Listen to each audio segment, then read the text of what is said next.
Une enfance planifiée d'avance. Comment la loi 15 donne à la DPJ le pouvoir de décider du destin des enfants dès le départ? Imaginez un système où, dès qu'un enfant est retiré de sa famille, son avenir est tracé sans véritable considération pour l'évolution possible de sa situation familiale. Avec la loi 15, adoptée en 2022, la Direction de la protection de la jeunesse, DPJ, est désormais légalement tenue de planifier simultanément deux trajectoires de vie pour l'enfant.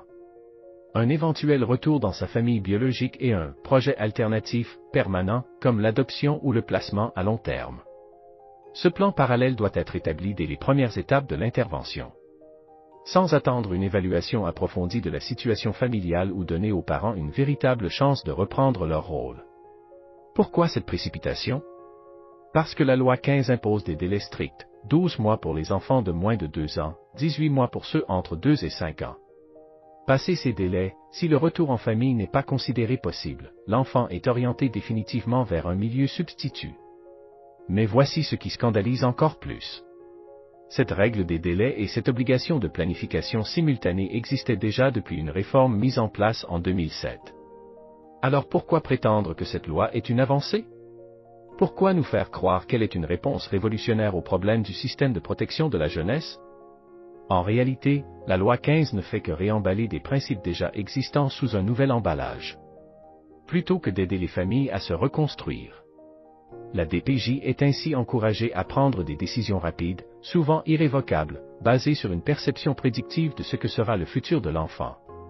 En clair, dès qu'un enfant entre dans le système, son avenir est en partie décidé, non pas sur des faits établis, mais sur une évaluation précoce et subjective.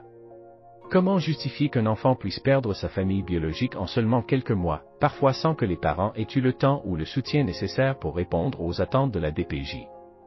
La loi 15, sous couvert de protéger les enfants, semble en réalité sacrifier la diversité des trajectoires familiales sur l'autel de la rapidité administrative. La loi 15 prétend réparer un système défaillant. Mais comment croire qu'elle y parviendra alors que les règles qu'elle réinstaure ont déjà échoué par le passé?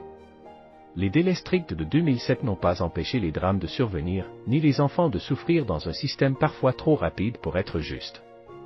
La loi 15 affirme vouloir garantir la stabilité et la continuité pour les enfants. Mais à quel prix?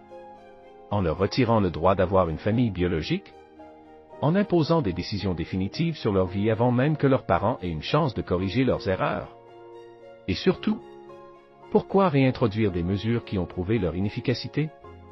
Cette approche, qui met l'accent sur la rapidité au lieu de la justice, ne respecte ni les parents, ni les enfants, mais glorifie un système où l'État, et non la famille, est le véritable maître du destin des plus vulnérables. Combien de familles devront être brisées pour satisfaire cette machine bureaucratique? Devons-nous accepter qu'une institution décide de la vie d'un enfant sur des prévisions, sans donner à la famille une chance équitable de se reconstruire? La loi 15 n'est pas une avancée pour les droits des enfants. C'est une condamnation à vie pour des familles déjà fragilisées. Et pire encore, elle n'est qu'un recyclage d'une réforme de 2007, dont les lacunes et les échecs sont aujourd'hui flagrants. Il est temps de dénoncer ces faux progrès et de remettre l'humanité au cœur du système. Combien d'enfants verront leur destin scellé sans avoir jamais une véritable chance de retrouver leur famille? Il est temps d'exiger un vrai changement. Et non des lois déjà dépassées maquillées en solutions miracles.